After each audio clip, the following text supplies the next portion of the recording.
Hello students, I am Nitish Bhushetti, working as an assistant professor in Government Women's First Grade College, Kalaburgi.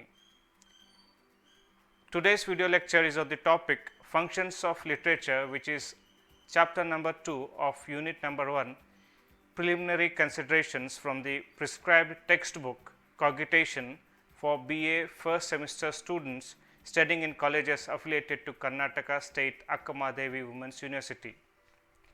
As already mentioned, today's lecture will be on functions of literature. These are the course details. This lecture is for students studying BA first semester optional English.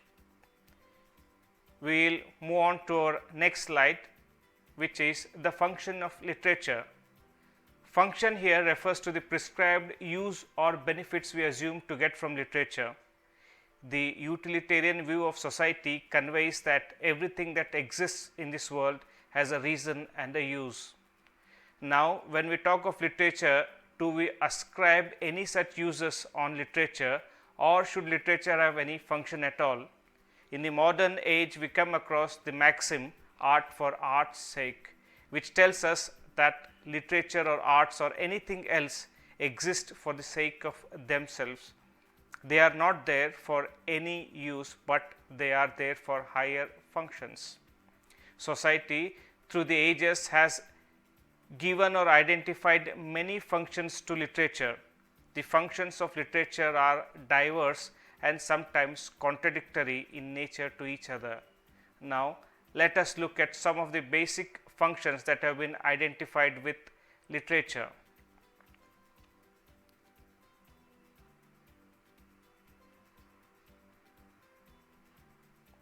The first function is literature is something pleasurable. It is play, which is spontaneous and amusing. We need not gain anything from it apart from enjoyment. There is also the view that literature is instruction, that it teaches us lessons and helps us become a better human being, and it has been done with care, planning and skill. The next view is that all literature is propaganda, which we come across writings of writers like Chinua Achebe, Joseph Conrad, George Orwell and others. We come to the realization that literature has a political purpose, highlighting a point of view or an idea or anything else. We have postmodern critics who argue that literature is pure sound and image, and everything else that has been ascribed to it was an afterthought. Philosopher Kant describes the joy he felt over the purposelessness of literature. Ancient Greek writer Horace, in his Ars Poetica, gave us the Latin phrase dulce et utile, the functions of literature. He believed that the two functions are sweetness and usefulness. Horace, when he mentioned literature to be useful, he is also saying that it is not a waste of time. That it is something useful means that it is not passing of time, that is, you would not do it because you have nothing else to do, but because you want to do it. He also says that literature is important, hence it deserves serious attention. Horace, when he mentions literature to be sweet, he assumes that it is something which does not cause boredom. It is something that people want to read or watch on their own willingness rather than being a duty. Proceeding from Horace's statement, we can come to the conclusion that when a work of literature functions successfully, the two notes of pleasure and utility do not merely coexist, but they become one, they coalesce. The pleasure that is gained from literature is not a mere acquisitive or frivolous, but the pleasure gained here is of higher pleasure, that which is non-acquisitive contemplation, which includes pleasurable seriousness, aesthetic seriousness and seriousness of perception. Now, moving on to part 2 of the chapter, we will come across defamiliarization. In our ordinary day to day life, our perception, understanding and view of things becomes habitual. When you walk across a row of trees every single day, we do not notice them. They are there, but you do not notice them. But if one of the trees is cut down, immediately you realize that something is different. The point is that our perception is automatic, habitual, unless there is something different about them. There is nothing likewise in the rows we see every day, or the mountains we pass by, or the trees we take shelter from.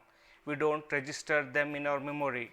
This is because we do the same things and see the same things every day. Our habits have retreated into an area of the unconsciously automatic. Such habituation can also explain as to why in ordinary speech we have phrases unfinished and words unexpressed. Next, we will look at defamiliarization through certain examples and illustrations. Example 1, which we have scenario 1. Imagine at home we all eat our mother's cooking, but we do not usually praise our mother's cooking. We just eat it every day, unconscious, automatic, without thinking. What if your father cooked for a change? Then the way you would look at the food prepared by your father would be different. The way you taste it, everything changes. You are not automatic anymore. You are consciously doing the act of eating, which was absent earlier.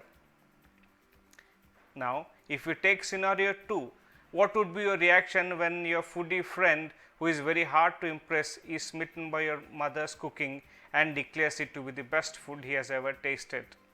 You would be happy, but also in a bit of shock. You would be wondering, is my mother's cooking really that exceptional? The next time you eat the food prepared by a mother, you would be more aware of the taste, smell and presentation about which you were not aware of earlier. Your friend has made the familiar food unfamiliar by his judgment. He has made you to look at things in a new light. Now, we will move on to example number 2. Let us look at the picture from two different perspectives or two different points of view. First, let us look at the picture to the point of view of the photographer, where the photographer, a human being, shows us a horse in a stable. The horse is quite happy. It has been well fed, cleaned and taken care of. Now, if we look at the picture from another point of view, that is, if we look at the picture through the point of view of the horse, then things would change. The horse would feel that it has been imprisoned in a place where it has to do what the human beings ask it to, otherwise it would not be fed or would have to take punishment. For the horse, the stable is a prison from which escape seems impossible. And when we change the point of view, we realize that there is also a difference in the way we look at things. Through the two above examples, you must have got an idea as to what defamiliarization is.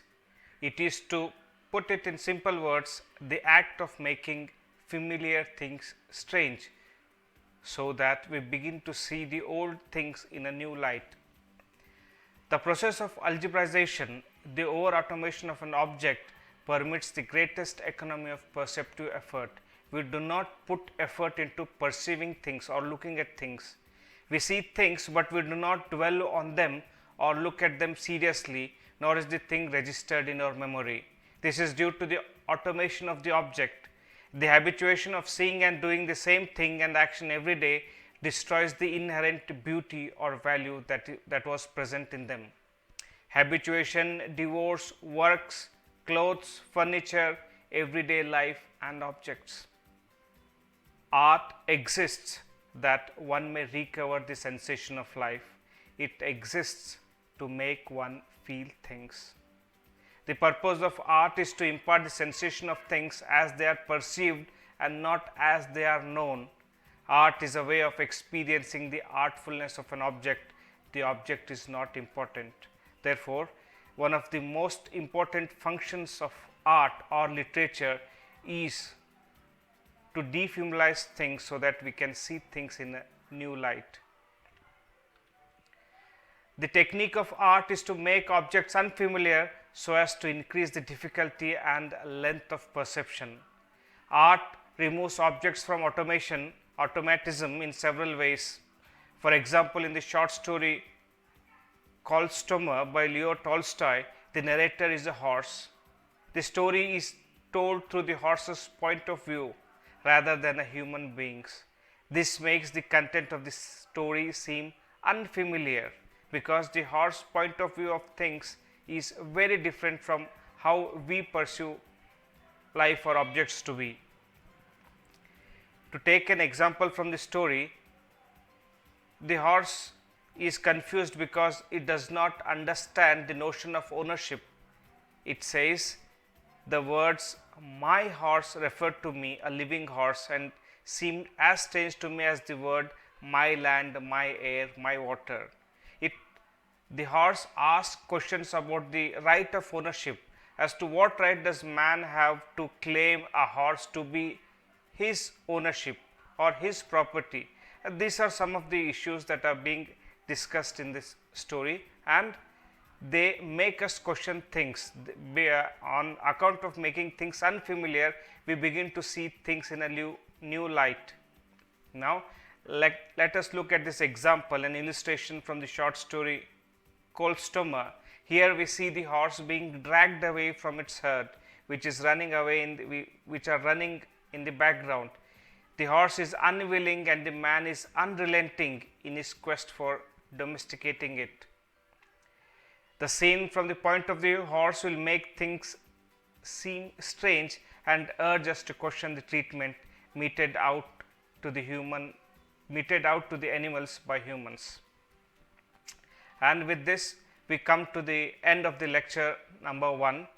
Section 3, 4 and 5 of the chapter, The Function of Literature, will be continued in the next video lecture 2.